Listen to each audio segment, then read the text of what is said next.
जय श्रीमन्नारायण, हर हर महादेव।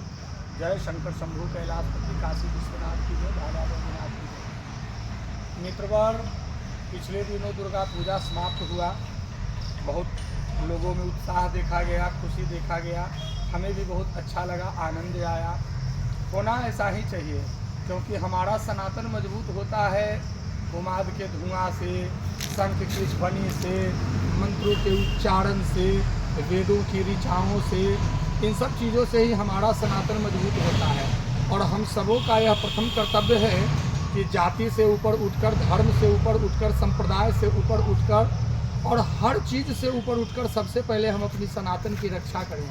क्योंकि बताया यह गया है कि धर्मो रक्षिता रक्षक, अर्थात जो धर्म की रक्षा करते हैं, धर्म उनकी रक्षा अवश्य करता है।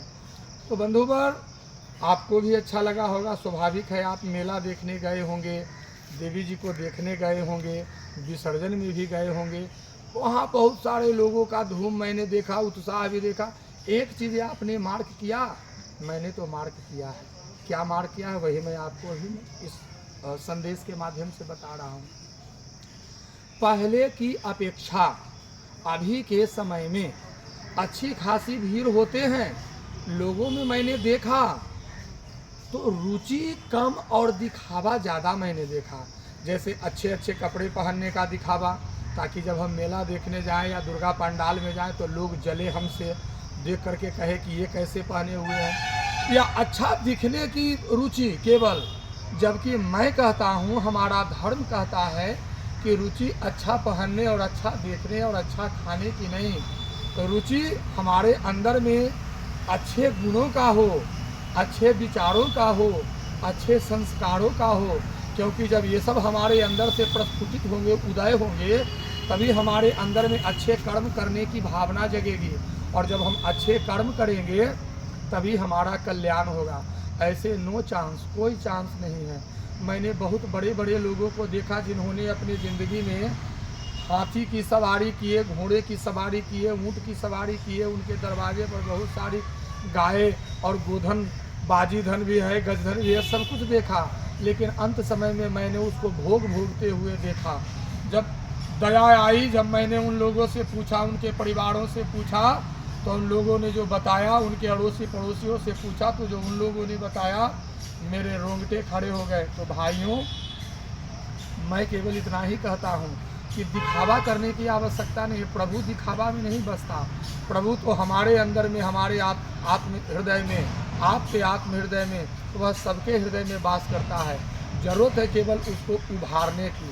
वो तब तक बाहर नहीं निकलेगा जब तक कि उसको आप निकालने का प्रयास नहीं कीजिएगा। और निकालने का प्रयास में ये नहीं कि आप उसको लाठी और भाला और गरासा से और तलवार से और गोली बारूद बम से निकलेंगे, नहीं। वो केवल और केवल प्रेम से निकलते हैं। और वो प्रेम जो निश्चल होना चाहिए, निर्विकार होना चाहिए, इसमें किसी भी प्रकार का छल कपट प्रपंच इत्यादि की कोई आवश्यकता नहीं है। और ऐसे प्रेम होना चाहिए। मैंने प्रेम की परिभाषा भी पिछले कई वीडियो में बताया है।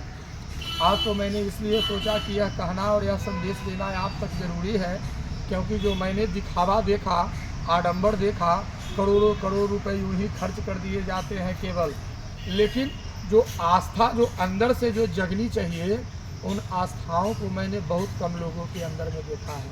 तो बंधुवर, मित्रवर, मैं आप सबों से यही कहना चाहूँगा कि आप अपने अंदर के आस्था को जगाओ। और अंदर की आस्था तभी जगेगा जब आप सच्चे हृदय से, अंतर आत्मा से उस परमात्मा को ध्यान करोगे जो तुम्हारे अंदर में भी बैठा हुआ है, हमारे अंदर में भी बैठा हुआ है, सकल जहान के अंदर में बैठा हुआ है।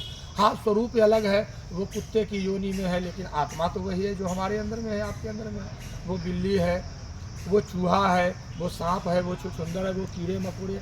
तो ये केवल शरीर, आप योनि, ये अलग अलग योनियों में है, वह अपने कर्मों के भोग को पा रहा है। उसी तरह से हम लोग मानव की योनि में आए हैं। हम लोग हर अच्छे और बुरे की परख करते हैं, समझते हैं कि अच्छा क्या है और बुरा क्या है। तो बस इन्हीं सब बातों को सोचिए और आगे की ओर बढ़िए। और फिर हम विशेष जानकारी अगली वीडियो में देंगे। तब तक के लिए जय श्रीमन्नारायण, जय महाकाल।